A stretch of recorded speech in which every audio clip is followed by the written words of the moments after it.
Mr. Lawrence, President of the Free Council.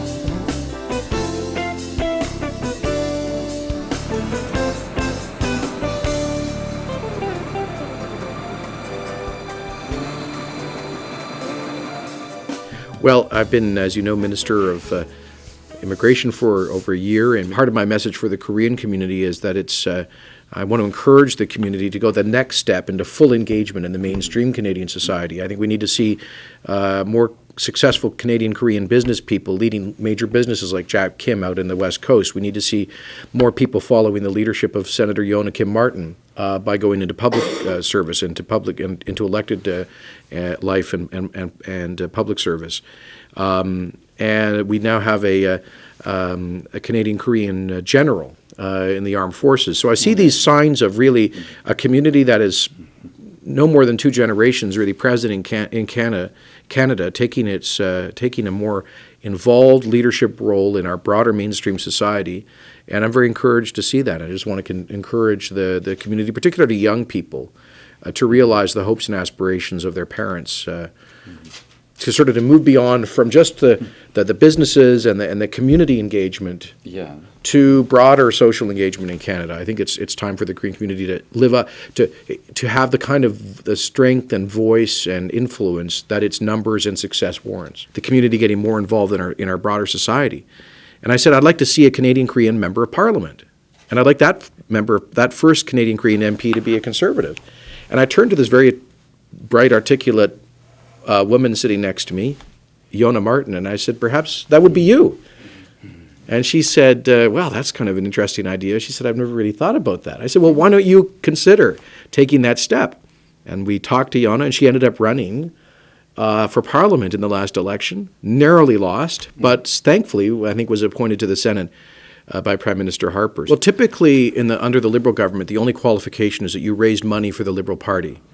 And she didn't raise any money for our party. Instead, what was her qualification? Well, she was a community leader, a teacher, a volunteer, who had distinguished herself.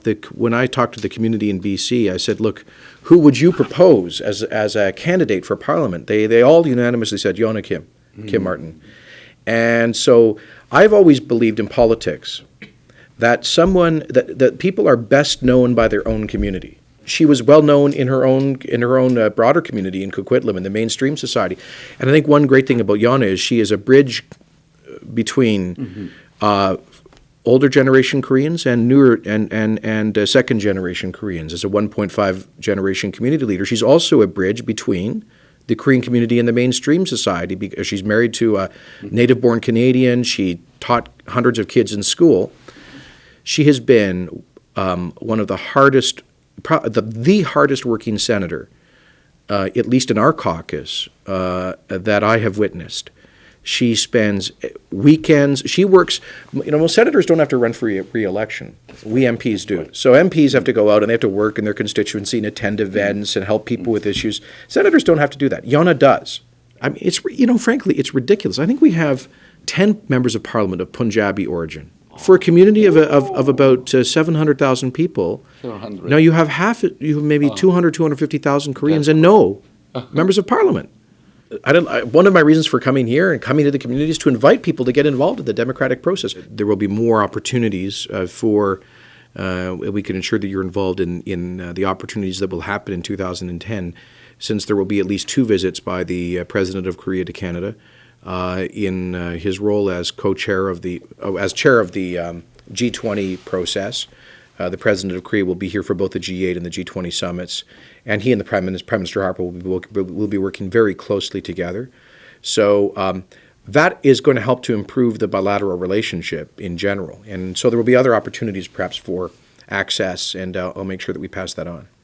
Our immigration program is largely just based on the demand of qualified applicants. And I think we've seen the number of applicants from Korea actually go down a little bit in the past few years.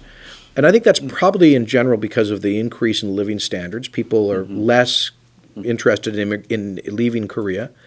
But then I was told last year that with the crash in the real estate values in Korea, a lot of families that might have been thinking about immigrating were going to wait because they lost a lot of their life savings in the devaluation of the residential real estate market. However, Korea has for the past several years become our number one source for foreign students visiting Canada. We've seen thousands of, I think about 5,000 to 6,000 Korean students coming to Canada each of the last 3 or 4 years. And I want to publicize in the community this new pathway we have developed for permanent residency called the Canadian Experience Class, which allows qualified foreign students to apply for permanent residency from within Canada. And so it's our hope, it's my hope, that many of those Korean students in Canada will decide to stay here since they've improved their English language skills and learned what Canada is about and what it's like. They have a big head start as immigrants. So we want to encourage them to think about using the Canadian Experience Class, which has been undersubscribed. We haven't seen as many applications as we hoped for in that program. I don't think the community has been terribly outspoken about the prospects of a Canada-Korea free trade agreement. I think that many of the entrepreneurs in the Korean community in Canada would be the first to benefit and exploit such an agreement.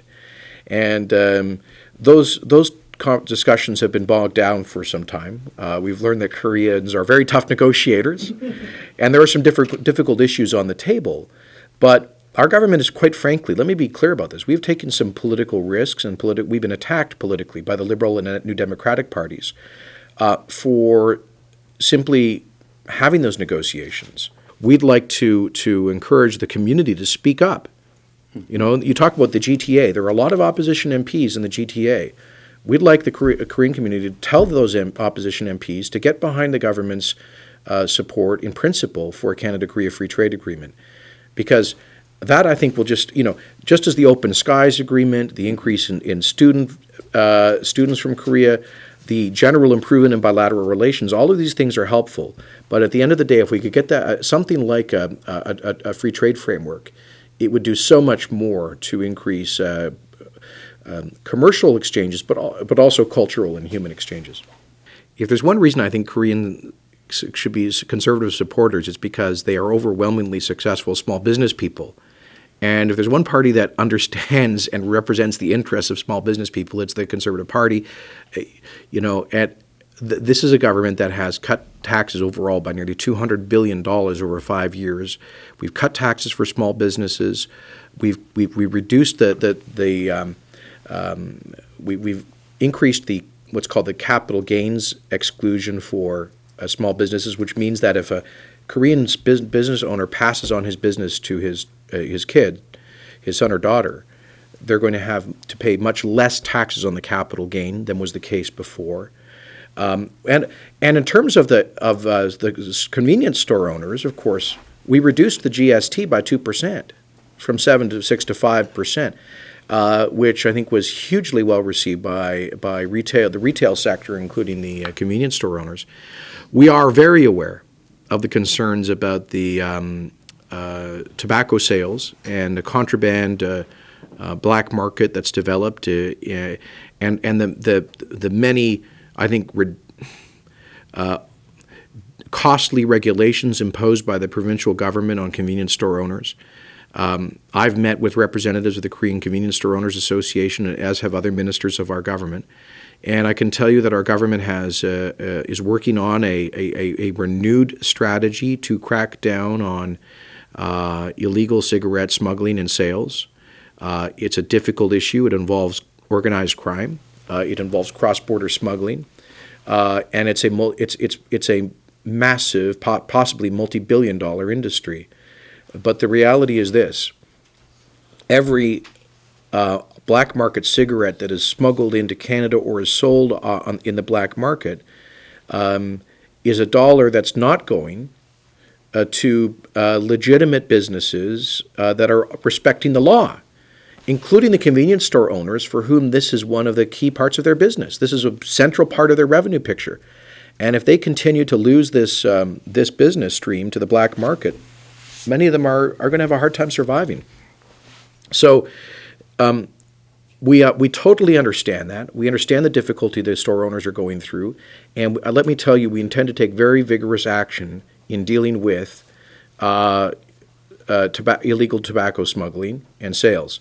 And you'll just have to stay tuned, and perhaps in the future I can ask my colleague, the Minister of Public Safety, to come and talk to you about that issue.